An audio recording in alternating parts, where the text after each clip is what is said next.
At 5:45 p.m. Clerk, call the roll, please. Alderperson Evans. Present. Hertz. Here. Barnes. Here. Swanson. Parker. Here. Poulos. Here. Healy. Here. And Mayor Harris. Present. Could we all stand for the Pledge of Allegiance? And after that, please remain standing for a moment of silence. I pledge allegiance to the flag of the United States of America and to the republic for which it stands, one nation, under God, indivisible, with liberty and justice for all.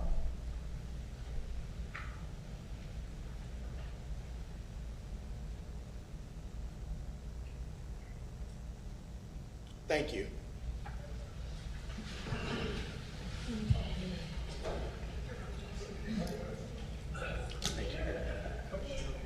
Item 5. Presentations. We have up John Chow from Community Home Partners, if you want to come up, sir. And then just let Tim Bay know, just say next slide when you're ready for the next slide. All right, thank you. Good evening, Mayor Harris, City Council, City staff. I want to first off thank everyone for giving me the opportunity to speak here on behalf of our organization tonight. My name is John Chow. I am Executive Director for Rock Island Housing. I'm sorry, got it, thank you. I'm the Executive Director for Rock Island Housing Authority, and I also serve as the CEO for our nonprofit arm, Community Home Partners. So tonight, next slide, please.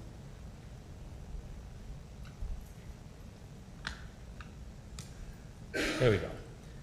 So tonight I want to briefly walk through a history of public housing and the evolution and transition of public housing through the 8.5 decades since its inception in 1939, and the vision, the mission as we move forward, and the impact that we have on our community. And lastly, what's next?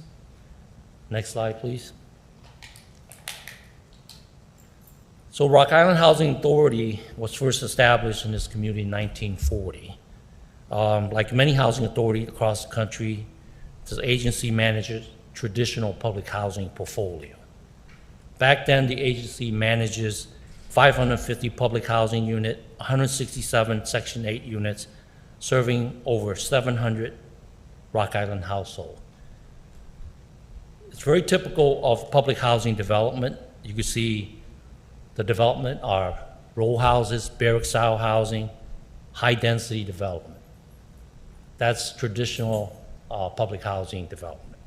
Next slide, please. So as we progress, I want to talk a little bit about the evolution and how we reimagine the future of affordable housing. So through many decades of inadequate funding and mismanagement, agencies across the country have well over $70 billion in maintenance and capital improvement that will never be met. So a lot of current housing units and development are what we call functionally obsolete right now. So what that means is it created about 7.5 million units in shortages across the country. In Illinois, there's about 325 housing shortage units. More locally, 6,500 units in the Quad City area. There are 10.5 million Americans paying 50% or more of their average median income for housing need across the country. So needless to say, there's an affordable housing crisis throughout our country.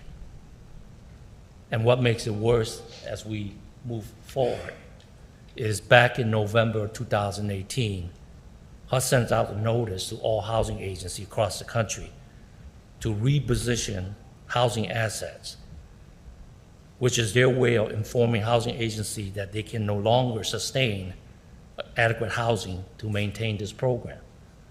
So we saw the writing on the wall when that notice came out. Next slide, please. So what that means to us and a lot of housing agencies across the country was that the mission and the vision have to change. with the time. So where we are today and beyond is we had to establish a nonprofit 501c3, which gave us the ability to redevelop and reposition our current and future assets through various means. And HUD did provide at least several means to reposition our assets.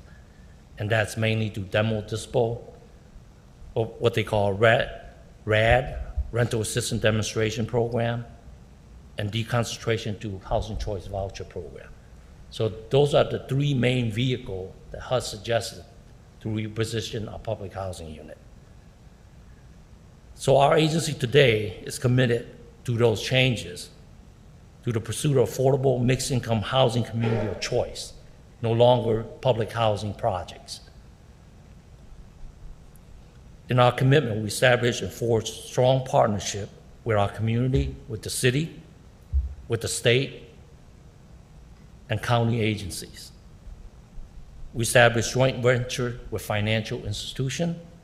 As a result, we now manages 229 public housing unit, 158 project-based voucher unit, 228 housing choice voucher unit, 25 rental housing support unit, 131 tax credit unit, 11 market rate units.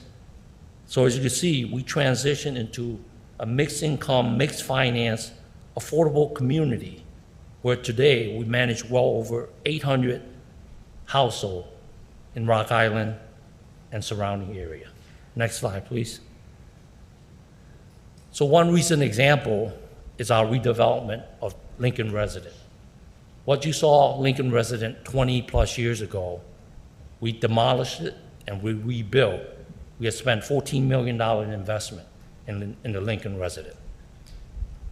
Similarly, next slide, please. 3rd and 11, $1.26 million. We built 9 townhomes. Next slide, please. Cascade Garden, $10 million investment. We built 70 units townhomes. Next slide, please. Linden Lane, $14 million investment, 55 single-family homes. So overall, we have invested around $70 million in Rock Island throughout our history. Next slide, please.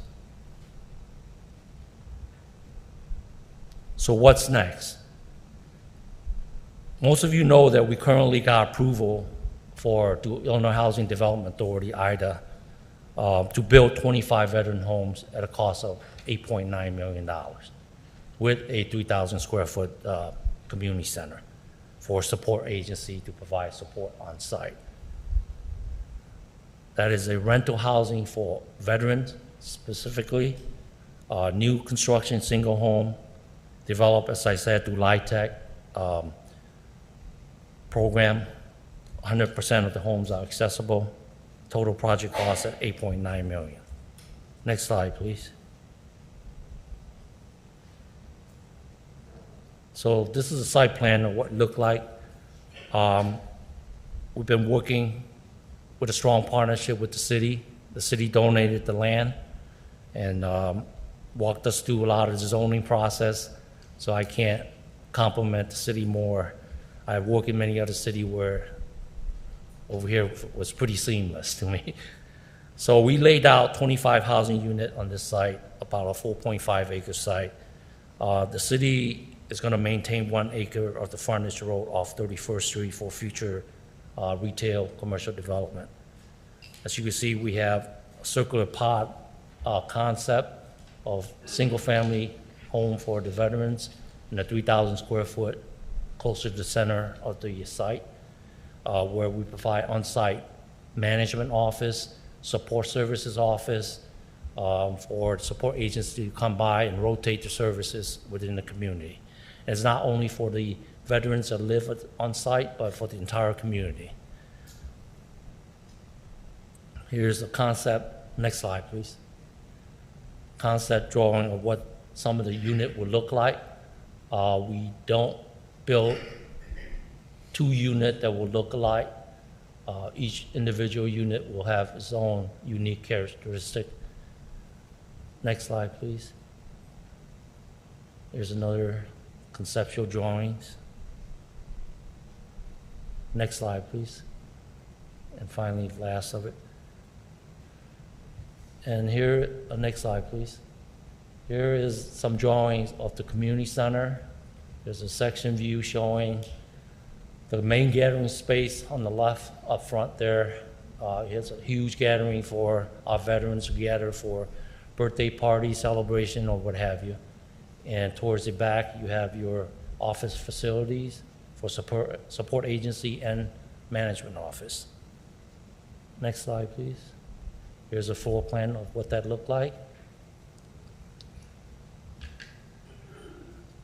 And moving beyond veteran homes, we will continue to submit application. We have submitted application previous year, and we were not awarded the project to build 60 senior housing at our current Valley Home site.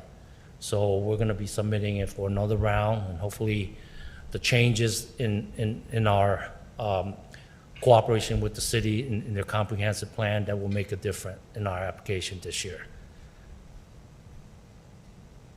The proposal is for 62 or older senior housing, new construction, apartment style, multi-level elevator building, mixed in with some duplexes.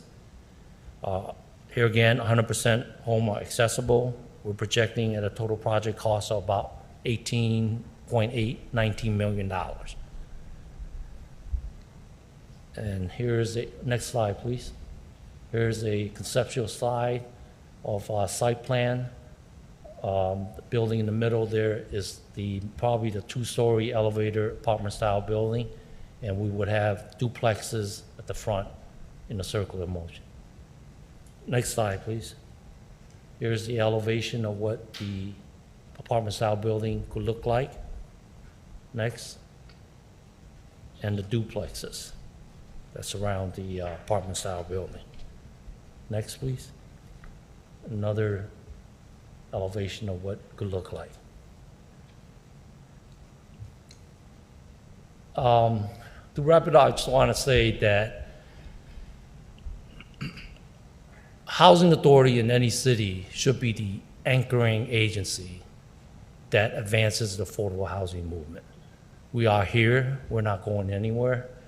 I appreciate others that contribute to adding the affordable housing in this community, but we should be the main agency that lead up, because we should be in tune with the city, the comprehensive plan, the future of where the city's headed in terms of the major component in any economic development, community redevelopment is housing.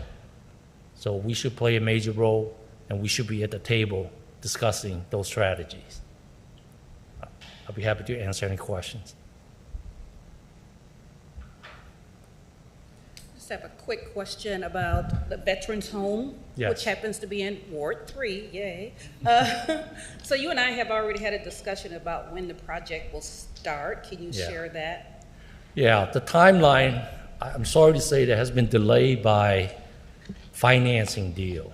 We have to layer many financing deal, we have to work with banks. That was delayed many, many times. We anticipated starting, I would say 2-3 months ago, but unfortunately got delayed. So the financial is closed as of last week. So we're working with the GC very hard to come on site and start, moving dirt. And the timeline is contractual obligation for the general contractor is no more than 12 months. But as unit come available, we could move people in by phases. We don't have to wait until the entire development is complete. So 12 months, a year from now, we should have all the unit leased up.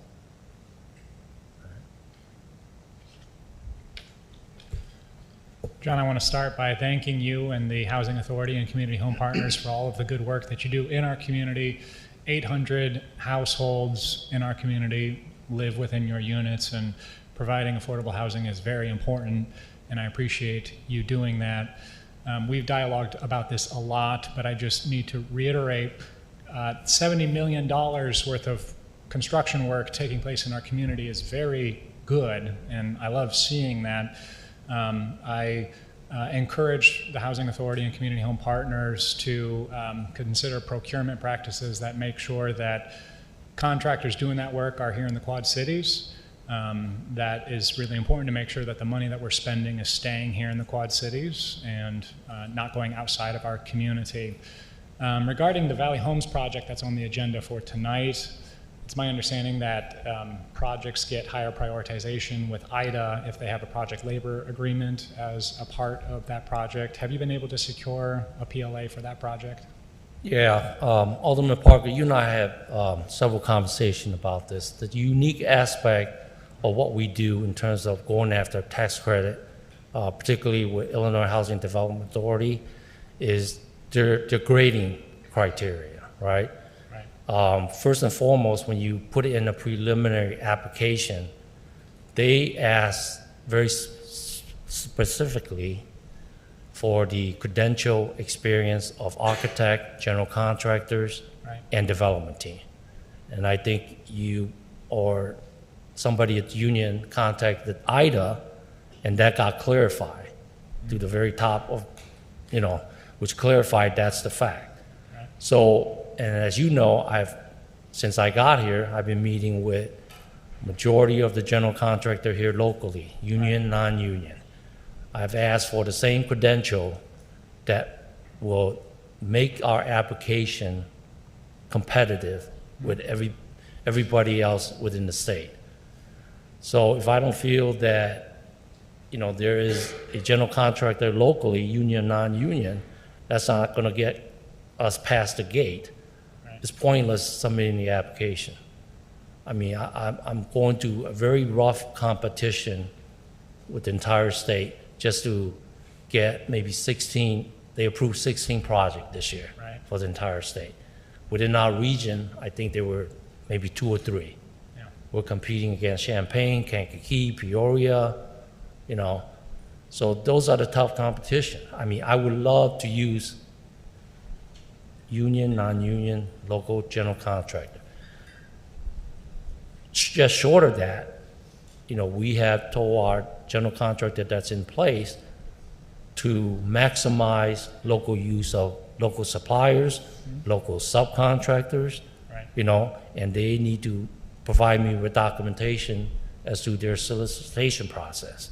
So I will review all of those subcontractor bids and suppliers, make sure that they have used local vendors. For example, Veteran Homes, the first subcontract on a job is TM Miller, which is the local contractors. So we will continue to do our best, but unless one of our major GC come forth with some experience that could compete, my hands are tied at this point. Okay, thank you. Yep. Thank you, sir. Thank you. Thank you. Agenda item 5B. Presentation from the third place.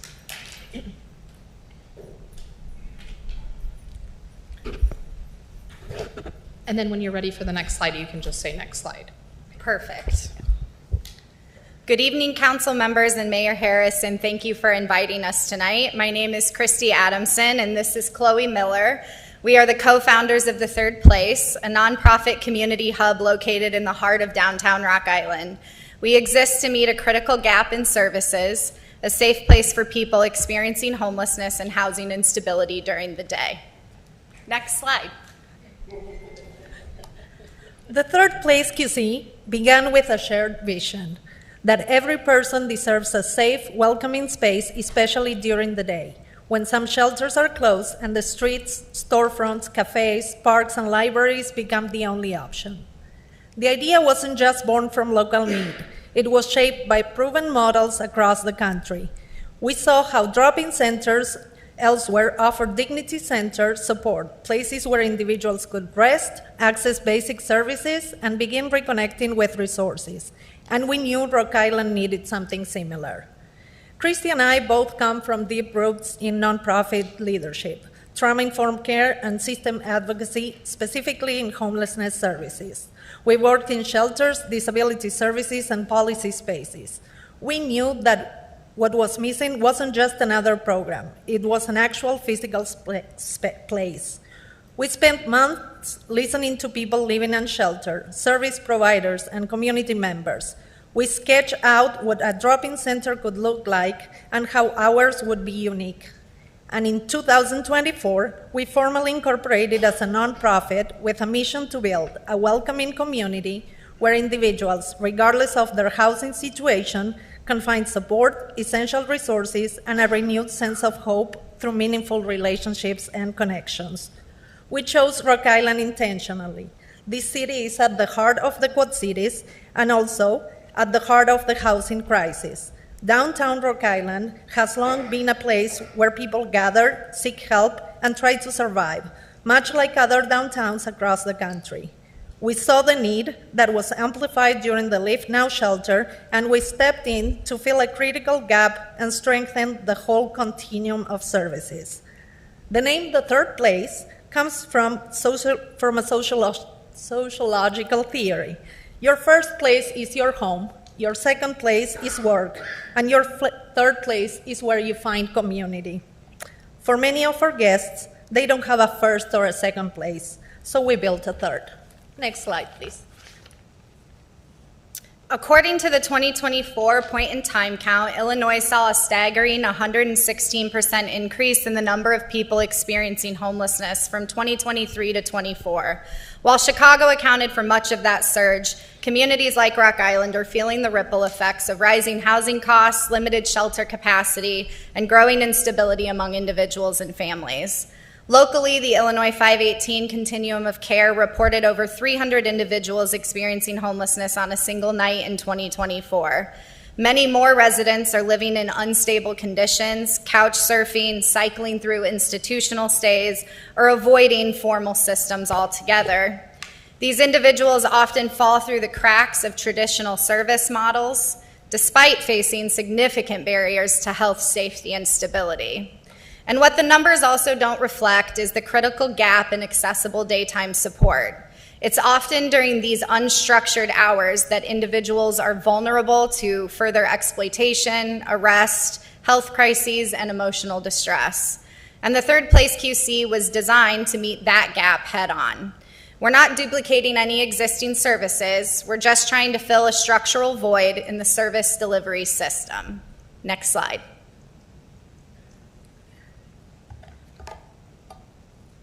When we look at cities similar in size and demographics to Rock Island, we see a clear pattern.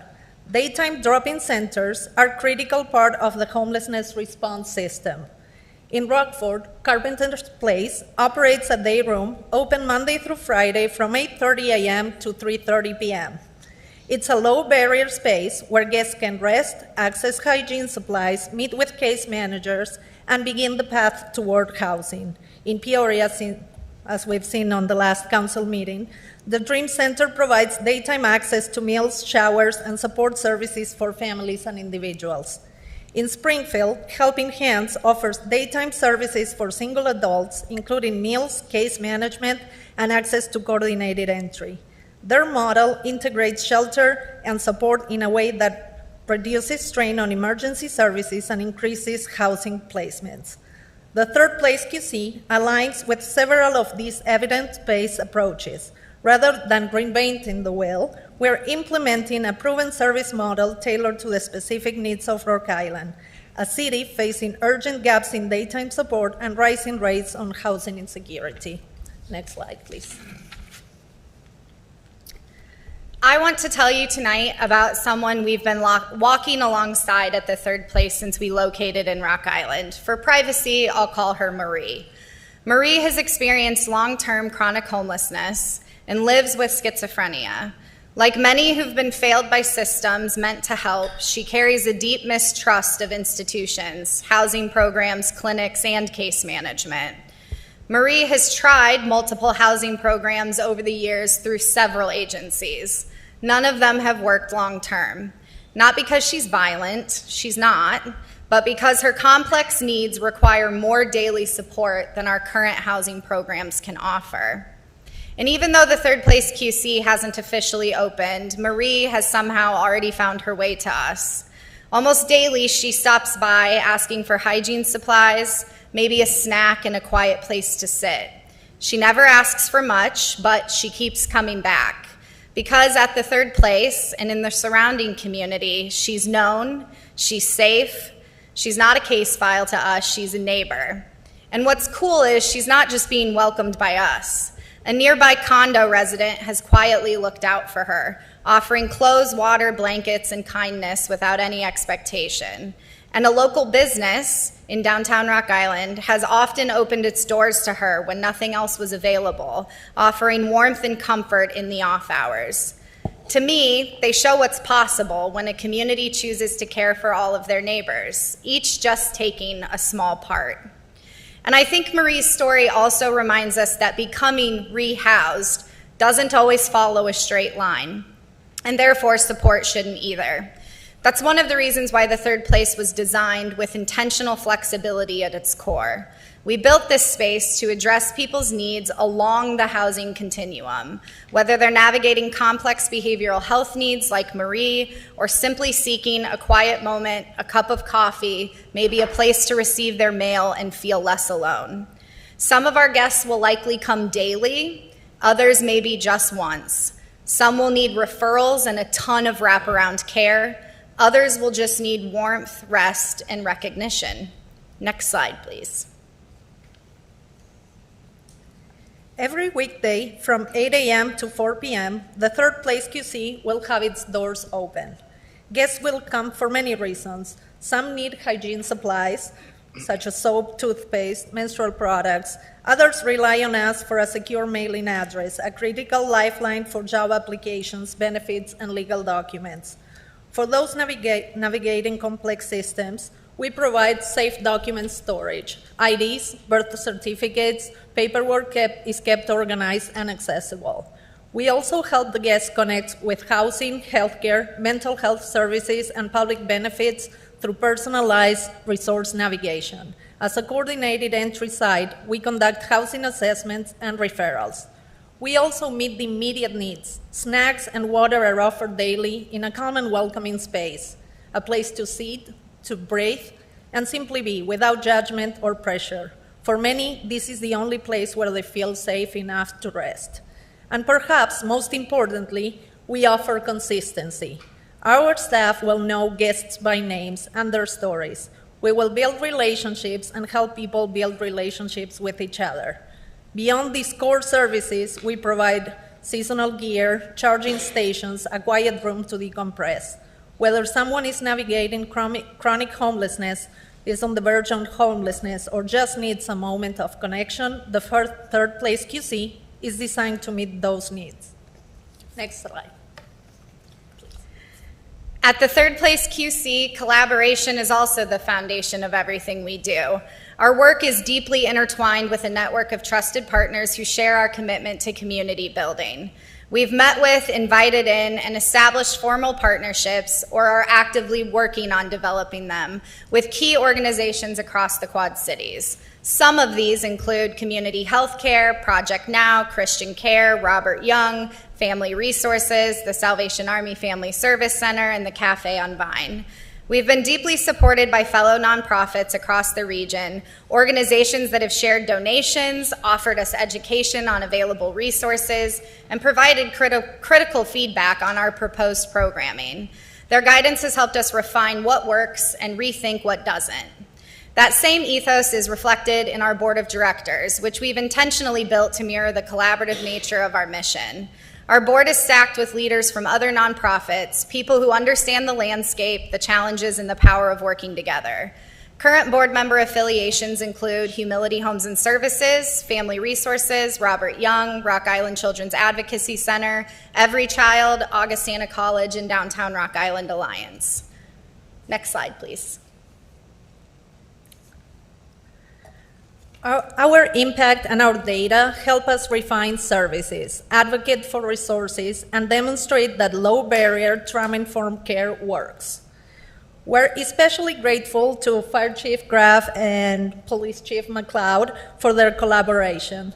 They are assisting us with the data collection we need to demonstrate the success of our outcomes.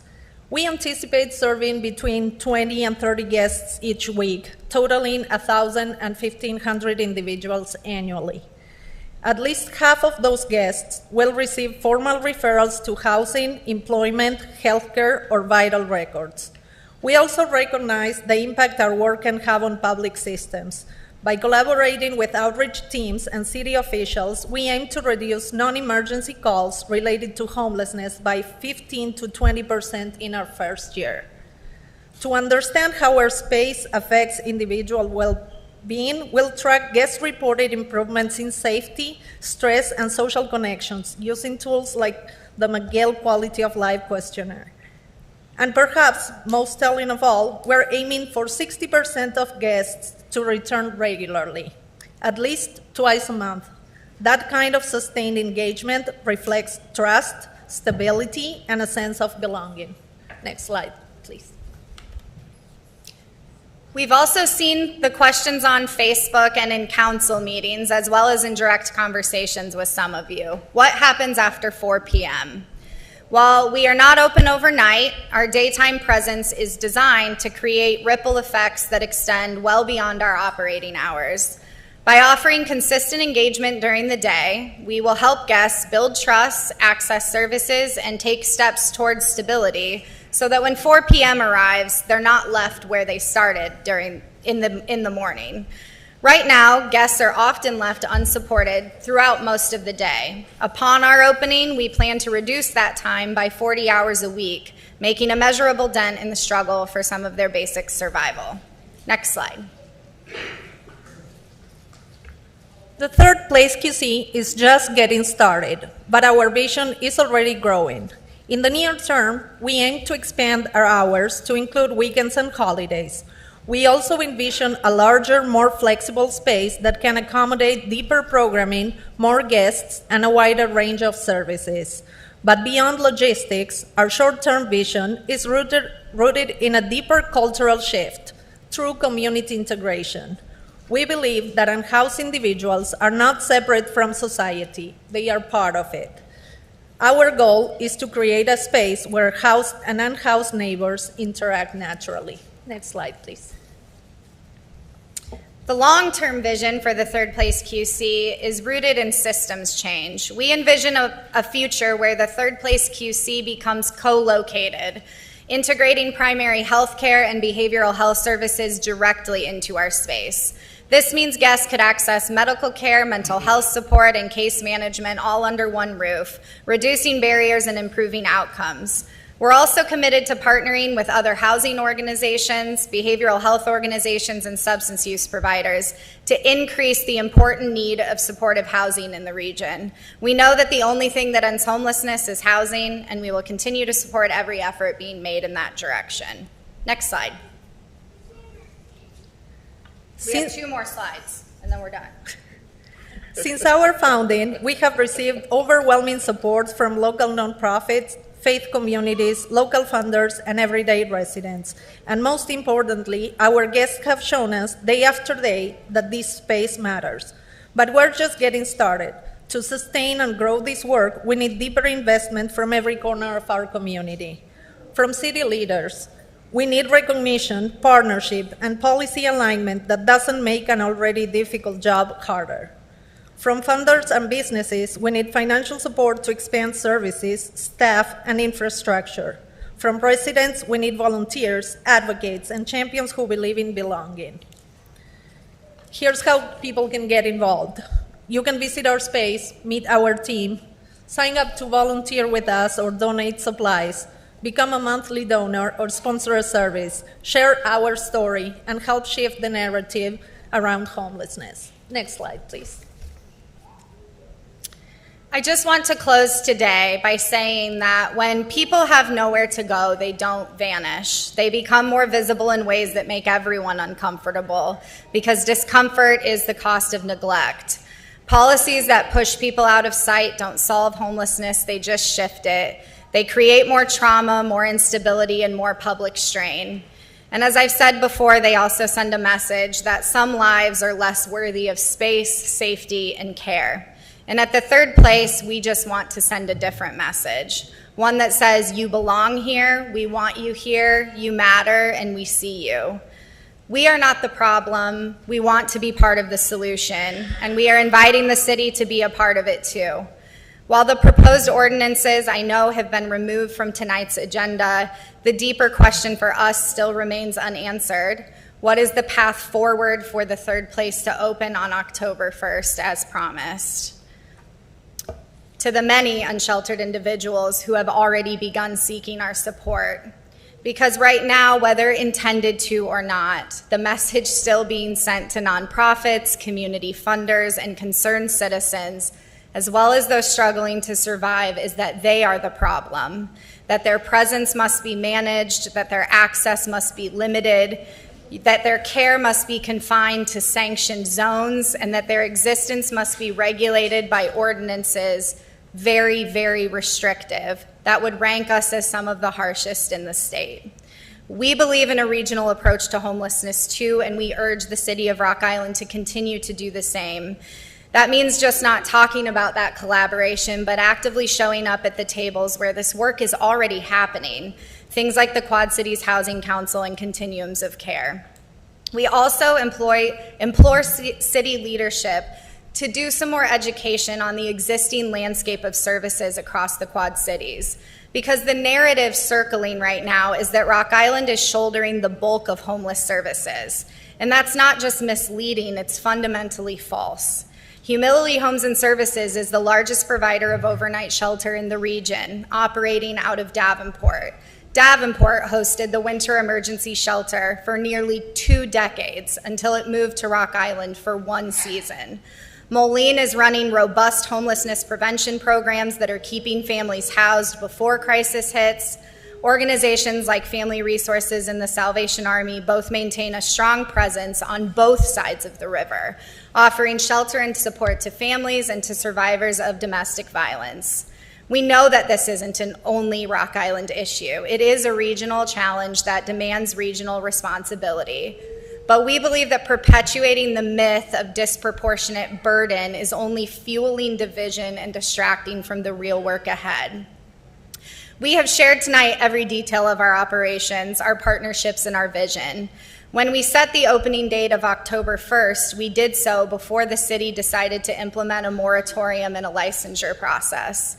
So tonight, we're just asking again, not for permission to care for our neighbors, we're doing that already, but for a clear, actionable path to open our doors.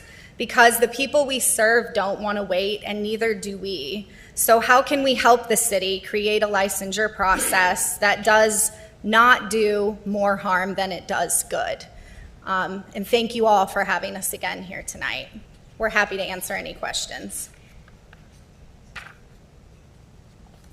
I got a quick question for you, Christy. So I know on your short-term plan, expanding hours to the weekends, do you have any tentative idea on when that may become a 7-day-a-week thing? I mean, I know it's a short-term, but I'm sure you have some kind of a... Yeah, well, we thought that might be a question, so we actually created a handout that just outlines what the cost would be. Not that we're asking the city to pay for it, but just so that you have the information. Sorry, you're fine. You guys can just pass it around. Okay, thank you.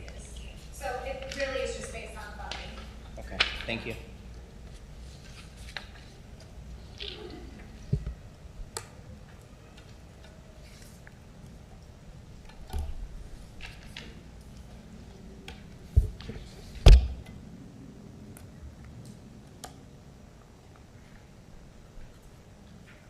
Thank you.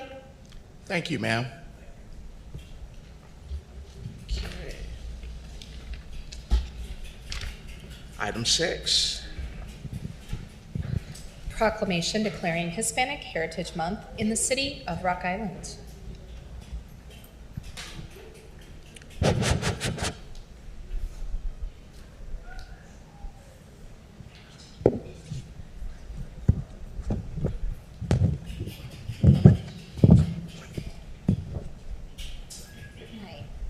Proclamation. Whereas The Quad City Hispanic Chamber of Commerce strives to support, promote, enhance the growth and success of local businesses to leverage their assets, contributions, and unique Hispanic cultural identity to generate new business. And whereas the diverse Hispanic community has continued to build viable partners within the Quad Cities to build relationships with Hispanic entrepreneurs who are willing to take a chance, just as been part of rich history of the United States with immigrants from previous generations. And whereas during National Hispanic Heritage Month, the City of Rock Island recognizes the contributions made by and the importance of the presence of Hispanic and Latinos America to the United States. And whereas the City of Rock Island does recognize, honor, and thank the courage of those who went from Hispanic immigrant to defender of this great country of ours, and to those who were killed, missing in action, prisoners of war, and to those who were emotionally, mentally, and physically scarred, and those who were able to return home safely. And whereas today, 62.1 million people in America are of Hispanic or Latino origin, we in the City of Rock Island would like to celebrate the Hispanic culture in Rock Island. Now, therefore, I, Ashley Harris, Mayor of the City of Rock Island, do hereby proclaim that the 15th of September through the 15th of October 2025 be recognized as Hispanic Heritage Month, collective heritage, honoring the past, inspiring the future, dated this 22nd day of September 2025.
Good evening. My name is Sebastian Morales, and I am the Programs and Operations Manager for the Hispanic Chamber of Commerce. My name is Louisa Ewert, and I am the Board Treasurer and the Legislative Chair. And my name is Marissa Cantu. I'm board member. That's it. We'd just like to take a quick minute and say thank you to the City of Rock Island for recognizing Hispanic Heritage Month starting on September 15th until October 15th. We'd also like to say thank you to the City of Rock Island as well for being a continuous member with the Hispanic Chamber. We greatly appreciate the support. We do have a couple events that are coming up celebrating Hispanic Heritage Month.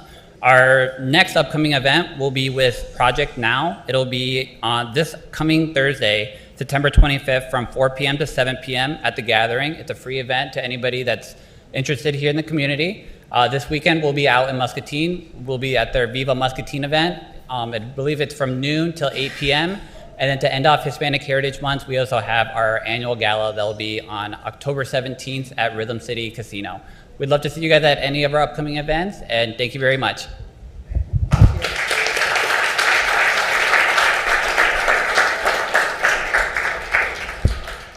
Item B, proclamation honoring the Marching Avenir High Steppers Drill Team.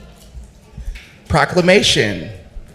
Whereas the Marching Avenir High Steppers Drill Team was established in May 2025 to serve children and teens in the Quad Cities, ages 9 through 19.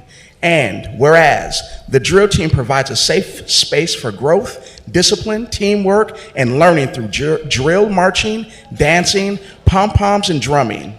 And whereas the Marching Avenir High Steppers are the only drill team in the Quad Cities and currently include 32 members and 10 dedicated parent chaperones.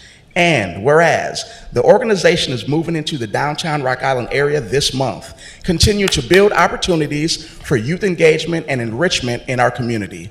And whereas the drill team practices twice weekly on Tuesdays and Thursdays and remains open to new members including drummers, tumblers, dancers, and pom-pom performers.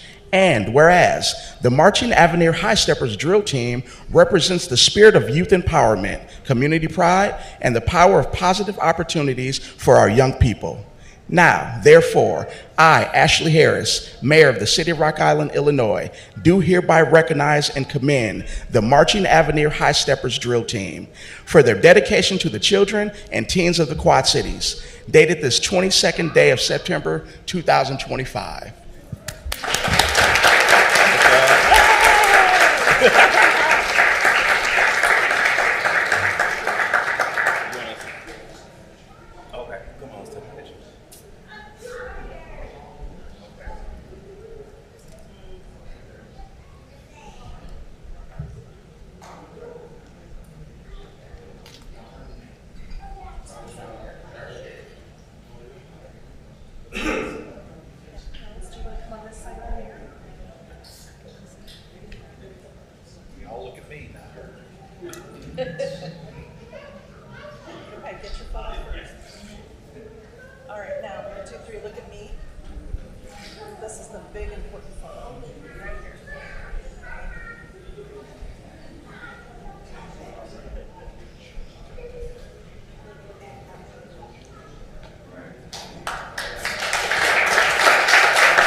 That was amazing.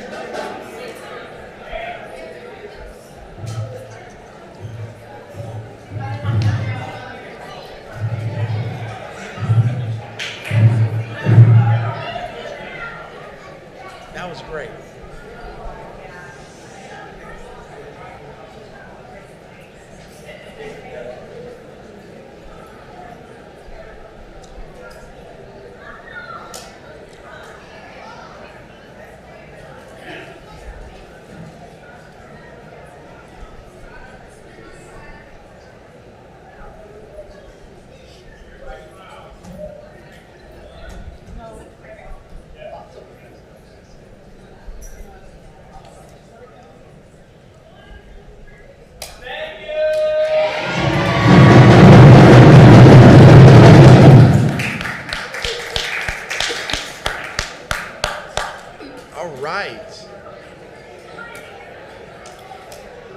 Who feels that energy?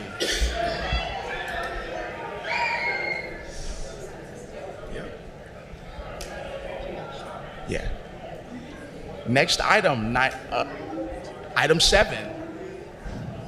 Public comment.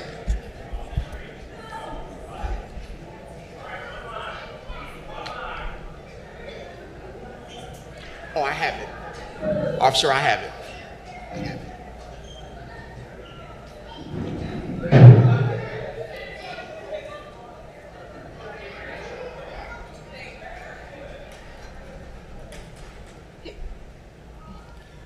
Miss Phyllis McCoy.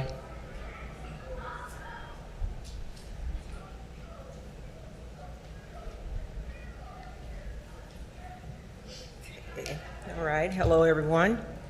My name is Phyllis McCoy. I'm a longtime resident of Rock Island for over 60 years. I reside in the West End pretty much almost 40 to 45 years. My concern today and what I'm bringing up is regarding the semis that are coming down, going to Dorn's Trucking. This has been an issue for some years now, but it's gotten worse. A couple years ago, I did write a letter to the council. They agreed. They brought some signs down, put some signs down on both ends on 7th Avenue and down by the viaduct. That slowed it down a little bit, but not enough. Came to the point where I almost seen kids get hit, vehicles getting damaged, drivers sticking their finger up at me because I'm trying to tell them to slow down. Just a lot of things that, you know, me as a parent, grandmother, seeing children almost get hit, it brought a concern. So at that time, a couple years ago, they did bring the signs down. To me, the signs are not the right signs. We need to do some upgrading. We need to put them in a different place. Alderman, mayor, chief, they've all been down on the end now.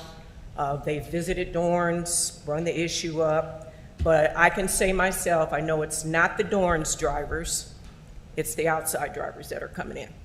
So when they're coming off 92, they're going straight down 7th Avenue, and then for whatever reason, their GPS is sending them straight down my street on 7th Street. So streets are damaged, holes, Public Works have came down many times, repairing the hose, but it doesn't do any good because they're still coming back down, right back down there, you know, with the weight. So I'm bringing this back up because it has become a bigger issue now, where it is cracking my walls at my house. I've done a lot of repairs at my house. It's damaging, like I said, vehicles have been damaged, cracked windows. The drivers are barely making it through, and they're speeding. But then it's not just the semis. We also have normal drivers that are coming off from around the bend. They're not even stopping at the stop signs anymore. They're just barreling through, flying. I can say probably some of them probably maybe even going 30, 40 miles an hour, if not faster. So I'm bringing this up because, like I said, I've seen almost accidents, damage done, kids almost getting hit. But then my greater next concern I have is there is no speed limit down there. There's no really a stop sign or anything to even say, stop, slow down, yield, children in the area. We also just had Dinkman Park redone. Beautiful. We had some damage done to the signs down there right after that happened, and I reported that. I'm the advocate down there, in case y'all didn't know. I kind of watch out for the area because I'm not selfish like that. I've been watching out for my neighbors. My neighbor, I convinced her to come tonight. But as far as the semis, we just have kind of ran out of ideas, but we're coming back up with more ideas to kind of figure out how we can solve this problem before somebody does get hurt. And I know I've talked to the chief earlier, and we kind of came up with some brainstorming and stuff, and I'm going to continue to keep doing that to see if we can better this down on this end before somebody does get hurt, you know. But like I said, I have a list of things that I know for sure are just small things that can be done that can improve it. As far as the drivers, they're telling me they're using their GPS. GPS is sending them down there. My first thing is, okay, you went to school, you did your driving, so didn't you learn this? You're not supposed to come down through residential areas with a load that big anyway. Now, before the bridge got redone, they weren't able to come down there, so we didn't have that we didn't even have that problem maybe 20 years ago because the bridge was too low, so they couldn't even go under there. So that was why they had to go to the left when they got off the expressway. So, but now since it's been beautified and it's been brought up, and now it's higher, now they know that they can clear, so this is why they continue to come down there. So that's my main concern with that. But then I just wanted to bring up also, as far as Dinkman Park, between Dinkman Park and the Martin Luther King Center, we have children on both sides coming from one side to the other that are coming from the parks, playing basketball, just what kids do. I do not see no signs at all saying there are children in the area. None. And that kind of is, I don't know how that even happened, where none of those signs are even down there at all. I mean, even crossing sign, yellow lines or whatever, you know, on my block to say crossing area. But these are things, like I said, that I've been thinking about and brainstorming and trying to figure out how can I help Public Works, and I'm more than willing to work with anybody. And I think the person that should be doing this would be somebody like me who lives in the residence, because I know, I see. Ma'am, you're approaching your time, sorry. Sorry. Yeah. Okay. But anyway, that's my concern for tonight. Thank you, ma'am. Thank you. Thank you.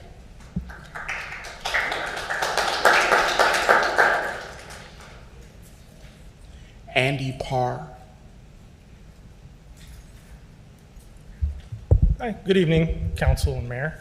My name is Andy Parr. I'm a lifelong resident of the city of Rock Island and also a member of the Clean River Advisory Council.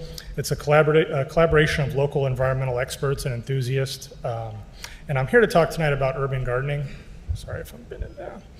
As we were consulting with our attorneys at various farm advocacy organizations, and the Clean River Advisory Council seriously doubts the legality of the ordinance that's being proposed tonight, and recommended that be rejected in the whole.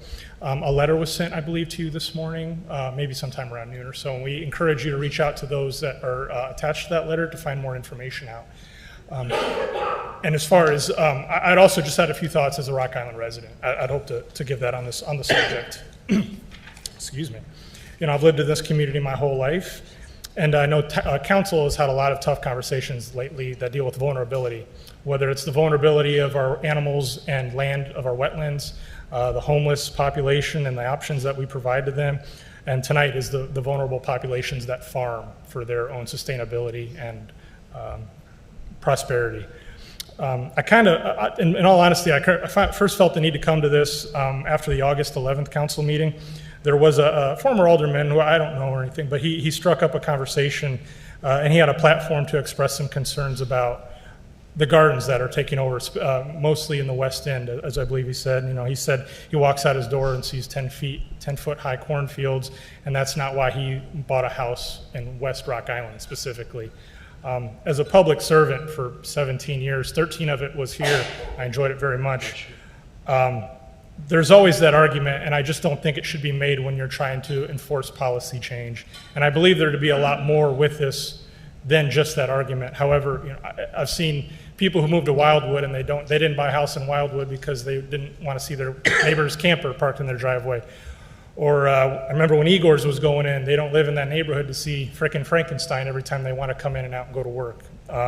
So the argument, I don't believe there's a correlation between where you live and what you deserve to see in your neighborhood. The message then shifted to the subject of pest control, which I believe is the driving force behind all of these changes, these ordinance changes. As I'm learning more, there might be more subtleties than just pest control, but if we're talking about simply the pest control, it's kind of a weak argument, in my opinion. And if you're going to talk about pest control, there are a lot of other vegetative covers that have pests. So on my drive over here, I saw a variety of plants, shrubs, grasses that were all strategically placed along property lines to create a nice border between neighbors. It's great. Those included rose bushes, ornamental grasses, some over 10 feet high, some taller than corn, mulberry trees, crabapple trees, hostas, and all the other common shrubbery you see. And all of these plants have the ability to harbor or at least track pests. So the reason I'm here is if you're talking about pests, you need to create an ordinance or language that includes all vegetation, not just vegetation that people provide, people eat, and people sustain their lives on. Hostas are a good example of snake habitat for slugs, and they like the ground cover and the leaf cover. Pampas grass is this large ornamental grass I'm sure you've seen all over along property lines. They're really good for small mammals. But I don't think we're creating any ordinance here anytime soon that'll allow me to have my hostas taken back of my neighbors 10 feet or the grasses 10 feet, nor should there. I don't think that's what we're here for. As you might be able to tell, there's been a lot of discussions in my circle with family and friends lately about this lately. I found a couple things I just wanted to pass along, or I was asked to kind of pass along, a couple bullet points. Corn, in addition to being considered sacred to many indigenous people, is a native plant protected under the Illinois Native Landscaping Act that protects people's right to grow native plants in their property. The ordinance's declaration that private property shall be maintained as lawn may violate the Illinois Native Landscaping Act, which provides people's rights to grow native plants on private property. And the final point that I was kind of asked to make by the group is, gardening is quintessentially American. Our founding fathers and mothers were distinctly and unapologetically agrarian. Benjamin Franklin described agriculture as the only honest way to acquire wealth, and suggests that private property owners be limited from engaging in this garden in any way is offensive to these traditions, in my opinion. And as I mentioned before, I've lived in Rock Island my whole life, since I was 2. 4 different homes, 4 different neighborhoods. All of the places I've lived at have had mice in the basement, snakes in the yard, bugs in the soffits and around foundations. But the thing that none of these homes had was a garden anywhere close to it. So I can't understand the correlation between the pests and the gardens that we're kind of being told is why this is being pushed forward so toughly. My plea is, I guess, if you're going to, create any language, target all vegetation. You're approaching your time. Thank you, I'm sorry. Target all vegetation, remove everything back 10 feet. If that's the true, honest intent of this discussion is pests, then it should be all vegetation, because anything less is discriminatory. So, thank you. Thank you, sir.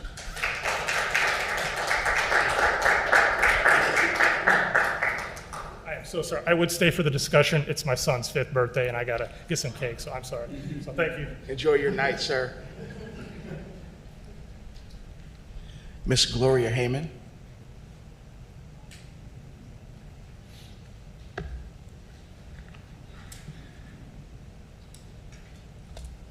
Good evening, Mayor Harris and the House. My name is Gloria Heyman.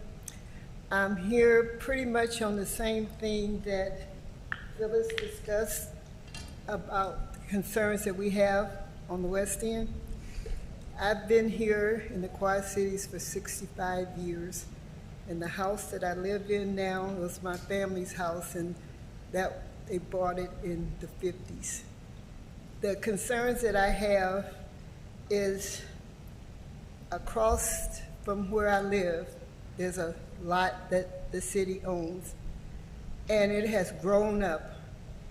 At first you could at least see through it, but now it's so thick that you can't even see through it, and the deers and the animals are coming there quite a bit. And with me, I'm kind of fearful coming home in the evenings because it's so dark, and if someone or some animals was there, you can't even see through it. The street that I live on, the lighting, I keep 2 lights on, my porch light and a light in the yard, because it is pitch dark. So I don't want to take up too much concern, but that's my concern. And not only that, it's so much growth in the West End now. Yards are growing up, trees, weeds and stuff. We didn't seem to have that a few years ago, and we're having it now. And it doesn't seem like change is slow coming about. So that's my story tonight that I'm bringing up. I love Rock Island. Like I say, I've been here since I was 7 years old. And I'll probably be here until they turn the lights out. But thank you for hearing my concerns. Ma'am, what's your address? What's your address? 516 7th Street. And when we moved here, there was elm trees on both sides of the street, and I mean, it was beautiful. Now we have no trees. Thank you, ma'am.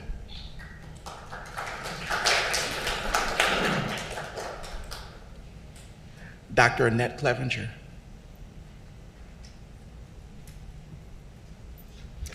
Good evening. I am Dr. Annette Clevenger, Executive Director and founder of Narratives QC, and I understand that this evening one of your agenda items is using some ARPA funds to continue to support mental health for the young adults in our community, and I just wanted to thank you so much for your previous support. Last year, you guys also donated some generous funding to that, and we've seen remarkable results with the young adults in the city of Rock Island.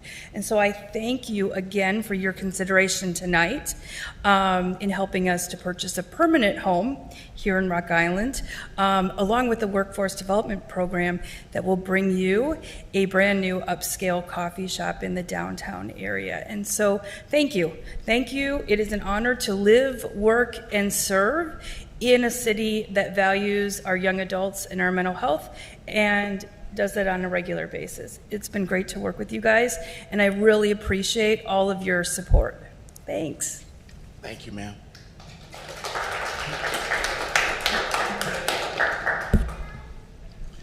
Agenda item 8, Update Rock Island.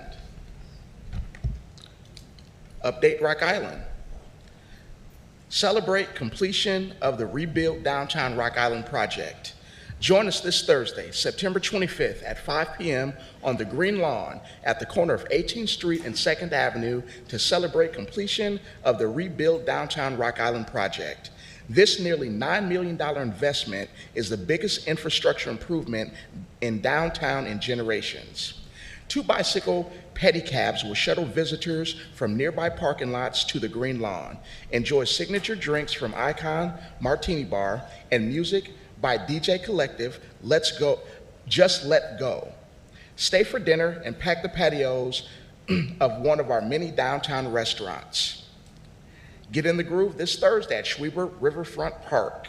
Following the Rebuild Downtown celebration, head over to Schwiebert Riverfront Park for Thursday's Night Groove, a live concert series. This weekly event features incredible live music, delicious food, and a great atmosphere along the Mississippi River. This Thursday's band is Danger Zone. Concessions open at 5 p.m. featuring Bent River Brewery, Happy Joe's Pizza, and Rock Island Parks Grill. The concert begins at 7 p.m. Big news for the West End. The community has chosen the winning project for the West End participatory budgeting, Neighbors Helping Neighbors Landscaping Services. This program will create paid jobs for local youth ages 16 to 25 while providing lawn care, snow removal, and outdoor support for seniors and residents with disabilities. We are now in the implementation phase and are seeking recommendations for the right community partner to lead this work. Recommendations can be submitted on our website at mlkcenter.org through September 30th. And now, Rock Island, at this time, we would like to congratulate our city clerk, Samantha, for her dedicated service. Staying on the job, dedicated, serving the city very well. This is actually her last city council meeting, and I would like for all of us to, wish her well in her future endeavors. We will greatly miss her here. I will give her a chance to speak. after we all give her a round of applause.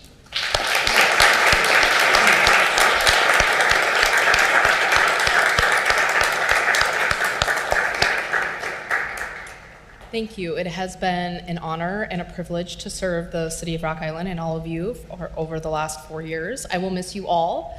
I am a Rock Islander, so I won't be too far away. So maybe I'll come visit. But yeah, and thank you for everything to Todd. Thank you, Samantha. Thank you. Thank you. Thank you, sir.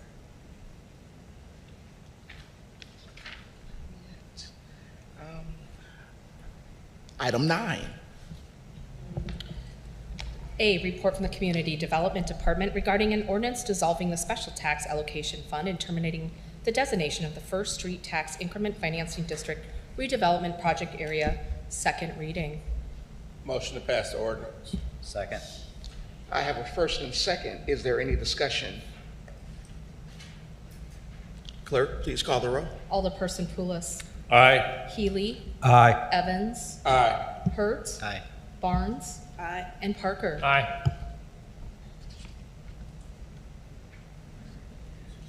Yeah. Item number 10. Report from the Community Development Department regarding a resolution in support of Community Home Partners Valley Homes Project. Move to adopt the resolution. There's been a first and a second. Is there any discussion? Good luck. Roll call, please. Alderperson Poulos. Aye. Healy. Aye. Evans. Aye. Hurt. Aye. Barnes. Aye. And Parker. Aye. 10B. Report from the Traffic Engineering Committee regarding a request from the Municipal Services Division to ban parking between 1312 and 1314 45th Street from 7 a.m. to 5 p.m. on trash collection days. First reading. Motion to suspend the rules, consider and pass the ordinance. Second. There's been a first and a second. Is there any discussion? Clerk, please call the roll. Alderperson Poulos. Aye. Healy. Aye. Evans. Aye. Hurt. Aye. Barnes. Aye. And Parker. Aye. Item C. Report from the Community Development Department regarding an ordinance to rezone properties at 608 and 616 20th Street from O1 Small Office District to B3 Community Business District. First reading. Move to approve the rezoning request, consider, suspend the rules, and pass the ordinance. Second. There's been a first and a second. Is there any discussion? Clerk, please call the roll. Alderperson Poulos. Aye. Healy. Aye. Evans. Aye. Hurt. Aye. Barnes. Aye. And Parker. Aye. Item E. Report from the Community Development Department regarding an ordinance to rezone properties at 520 and a half 20th Street, 526 20th Street, 523 19th Street, and 527 19th Street from R3 1 to 6 unit residential district and B3 community business district to B2 downtown business district. First reading. Move to approve the rezoning request, consider, suspend the rules, and pass the ordinance. Second. There's been a first and a second. Is there any discussion? Roll call, please. Alderperson Poulos. Aye. Healy. Aye. Evans. Aye. Hurt. Aye. Barnes. Aye. And Parker. Aye. Item 11. Or, we got E. Oh, excuse me. 10E, excuse me. Report from the Community Development Department regarding an ordinance establishing regulations on urban agriculture. First reading. Motion to what I want to do here. You want to? Take the item. Motion to table and consider ordinance. You mean take the item from the table? I just, Take the items from the table. You want to table? no. No, we're just clarifying your motion. Is your motion to remove it from the table and consider the ordinance? Or the table. Yes. Move it from the table and consider ordinance. Second. There's been a first and a second. Is there any discussion? Yeah, can we just have Miles speak on the restrictions or the fact that residents will still be allowed to garden? So whatever you whatever you can provide. Yes, and I would invite the city attorney to join me if she has any further comments to add to what I have to say. The ordinance does not prohibit gardening as an activity. It merely puts in place sensible land use regulations, very similar to what you would see for many other types of land use. This is a matter of balancing reasonable property rights between those who are trying to use the land for cultivation, those living next to it using their own property for something else. The Illinois Right to Garden Act does say that the intent is to avoid any local regulations that would have the effect of prohibiting gardening. These regulations do not have that effect. As you can imagine, there could be versions of similar language, setbacks of 100 or 1,000 feet on most residential lots would, in practice, have the effect of prohibiting gardening. Those would not stand up the test of reasonableness. However, 10-foot buffer around the vast majority of vacant lots leaves plenty of room for a standard garden. City Attorney, is there anything you'd like to add? No, I think that about covers it. Again, the regulations are just reasonable regulations to make sure that we're effectuating our local concerns with regards to safety issues and the height of crops, making sure that it's uniform across the properties themselves. And so when you're balancing all those rights and still allowing for the gardening on those lots, we don't believe that there is an issue under the Act. Does the proposed ordinance ban growing corn in the front yard? There is a height limitation in the front yard on properties that have an occupied house. There is not a prohibition if you were to be gardening, in the rear of the house. It's also important to point out that there is adequate due process offered in the ordinance. So if any individual household would like to be cultivating crops greater than 4 feet in height in the front yard, they may seek a variance.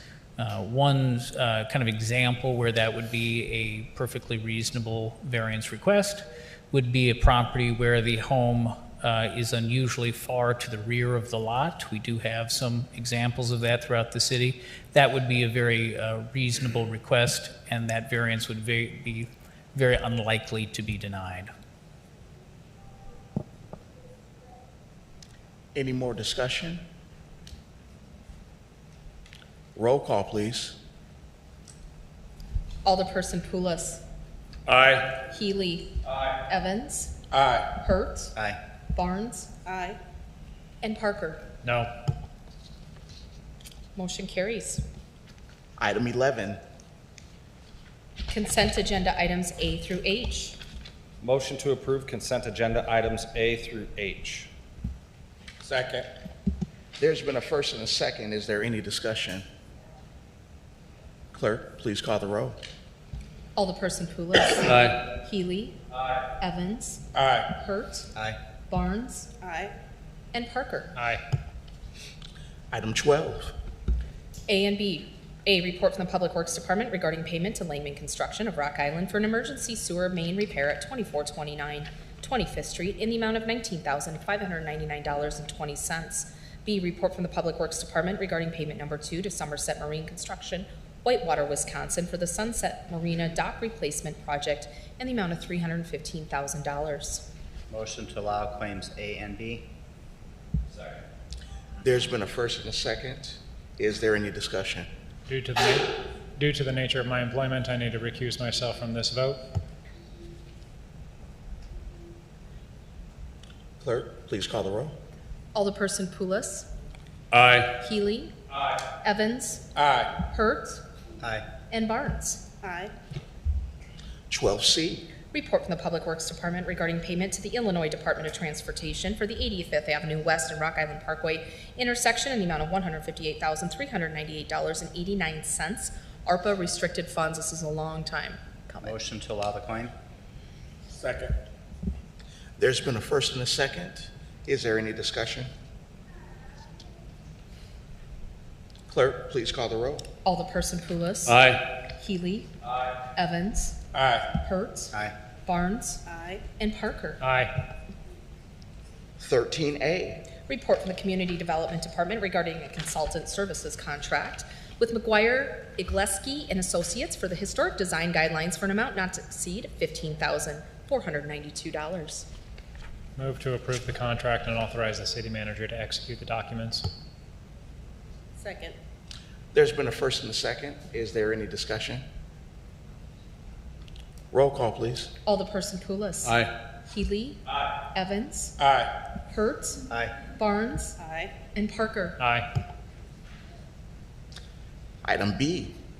Report from General Administration and the Mental Health Committee regarding an agreement with Narratives QC for property acquisition assistance for the Story Coffee Company in the amount of $45,000, ARPA unrestricted. Motion to approve the agreement and authorize the city manager to execute the document. Second. There's been a first and a second. Is there any discussion? Clerk, please call the roll. Alderperson Poulos. Aye. Healy. Aye. Evans. Aye. Hertz. Aye. Barnes. Aye. And Parker. Aye. Item C. Report from the Community Development Department regarding a contract with PGAV Planners for services to establish a Northwest Industrial TIF District in the amount not to exceed $33,500. Move to approve the contract and authorize the city manager to execute the contract documents. Second. There's been a first and a second. Is there any discussion? Clerk, please call the roll. Alderperson Poulos. Aye. Healy. Aye. Evans. Aye. Hurt. Aye. Barnes. Aye. And Parker. Aye. Agenda item 14. Report from the Community Development Department regarding a budget adjustment to the Community Economic Development Fund 420 in the amount of $500,000. Motion to approve the budget adjustment. Second. I have a first and a second. Is there any discussion? Just a question for Miles again. We had discussed earlier how would residents know how to apply for the grants? Yep, so if folks remember, this is the $500,000 that we are receiving from IDA to do some additional housing rehab work here in the community. The application process is identical to the one used for our normal CDBG-funded housing rehab program. If they are interested in the program and want to contact our team in the Community Development Department, they can be directed to the application. There is also an online application, easy to find, through our Neighborly software platform. So you can go through a full online application process as well. It's pretty easy to use. Most people approach it that way. But again, if anyone has any questions, they can just contact my department for a little more direction. Thank you, Miles. Any more discussion? Clerk, please call the roll. Alderperson Poulos. Aye. Healy. Aye. Evans. Aye. Hurt. Aye. Barnes. Aye. And Parker. Aye. Item 15. A report from the General Administration regarding the appointment of Amanda Torres as interim city clerk beginning October 1st, 2025. Move to approve the appointment as recommended. Second. There's been a first and a second. Is there any discussion? Clerk, please call the roll. Alderperson Poulos. Aye. Healy. Aye. Evans. Aye. Hurt. Aye. Barnes. Aye. And Parker. Aye. Agenda item 16. A report from the City Clerk's Office regarding a request from Tiana, Washington to hold a walk-run event on Saturday, October 4th from 9 a.m. to 12 p.m. Move to approve the event. Second. I have a first and a second. Is there any discussion? Clerk, please call the roll. Alderperson Poulos. Aye. Healy. Aye. Evans. Aye. Hurt. Aye. Barnes. Aye. And Parker. Aye. Item 17. Other business, new business. Does anyone have any business to discuss? I do.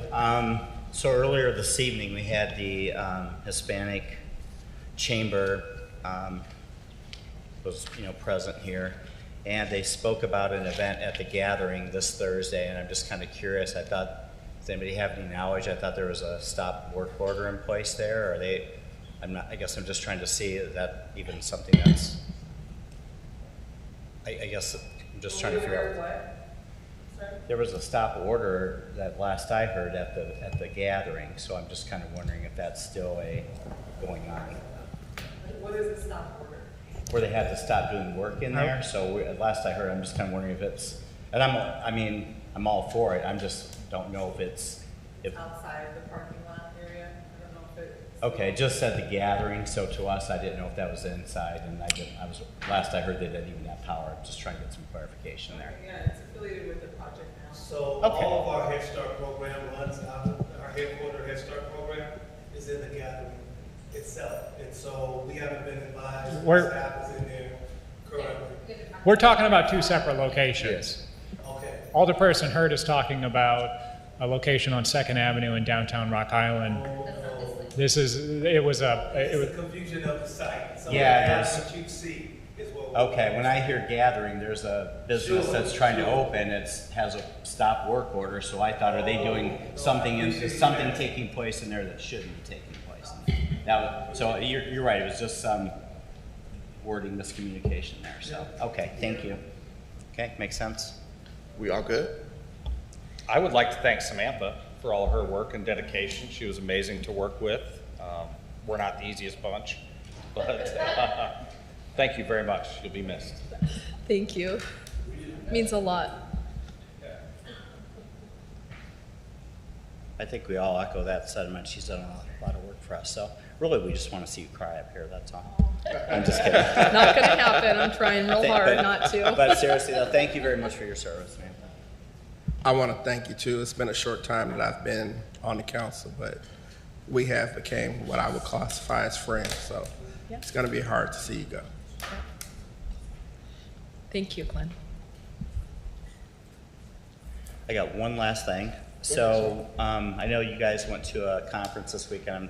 Was there anything you can share with us that might be interesting for us to know as a council, as your representatives of Rock Island? So I can. Go ahead, ma'am. So on my part, I am sharing on my Alderwoman Linda Barnes Facebook page my takeaway. So I did post something today, and I will be posting over the next couple of weeks. So that's my answer. Before we get to the mayor, I know he's had so much fun, even though his birthday was also in the midst of this trip. So I would like everyone to thank him, tell him happy birthday. I was with him from Tuesday until Saturday, and I tell you, he worked every part of my nerve. No, not quit. But when you tell me we were on planes, trains, boats, and automobiles, It out, ran it out. It was a experience. The first conference we went to in Minneapolis was very informative. It was very long. They had us actually doing almost 8-hour shifts, and they was busing us everywhere. So that was very tiresome. But then to go to Chicago for the IML, there was a lot of great information, a lot of great people from all over the state of Illinois that was there, and it was good. Expensive, but it was good. So I think everyone should get an opportunity to go and represent the city, as well as to collaborate with others within this field to bring back good ideas. And there are some other things that I will share as time progresses. Yes, wonderful. And I would like to add, I'll start from the beginning. When we were in Minnesota, that was a chance for us to learn, be in collaboration with other mayors along the Mississippi River. And that gave us a chance to learn how very important the Mississippi River is to our community here. And, we should be honored to be a part of that. One mission of that mayor coalition is to treat the river good, to receive it, to leave it better than we found it, and to pass it along as healthy as we possibly can. That conference, it held mayors from north all the way down to the south of Louisiana.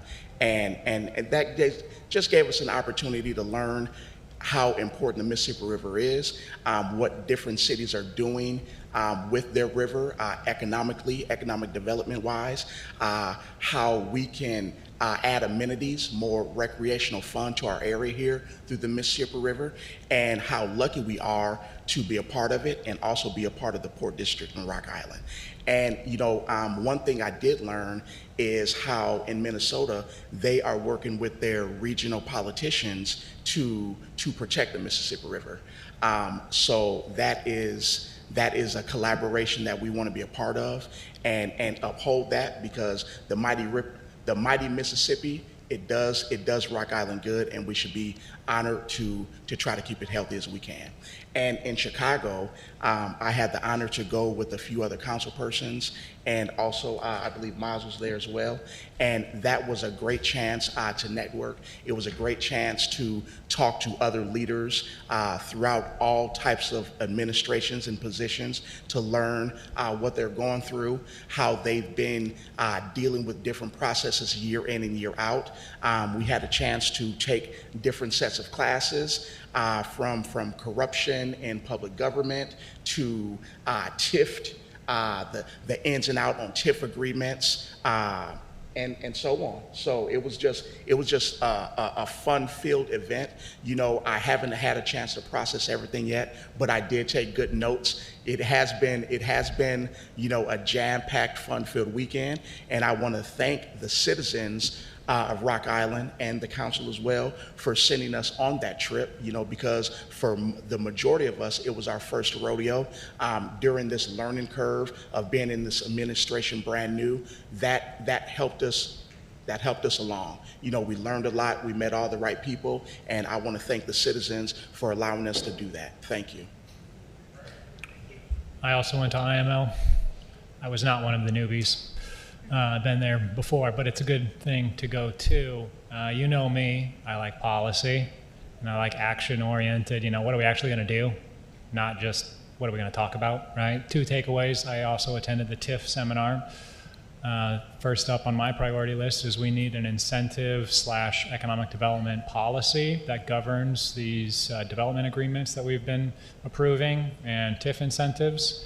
We don't have any sort of written policy that governs staff as to how to negotiate with developers, what is an appropriate ask of developers, what can the public ask of developers, et cetera.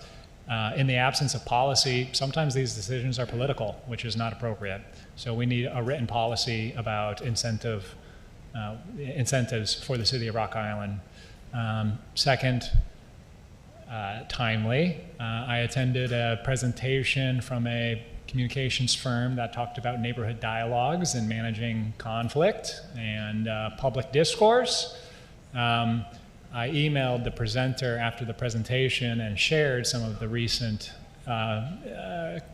controversy percolating in our community, and he said, well, kind of sounds like things are a little too solidified and everyone's in their own camp for the situations going on in Rock Island right now. However, perhaps in the future, when we know that there's going to be a potentially controversial issue coming before the city council, we consider employing a communications firm to help us navigate and facilitate dialogue, understanding. So much of what happens in this very room is people talking past each other with different perspectives as to what happened. And if we invest a little bit in communications professionals, independent, third-party, neutral people that can just facilitate better communication between everybody involved, perhaps we can lower the temperature that takes place in this room. It was a wonderful conference. I was glad to go. Happy to see you all there. Thank you very much. I've been before. Yep, great feedback from everyone. Thank you. So moved. So moved. Aye.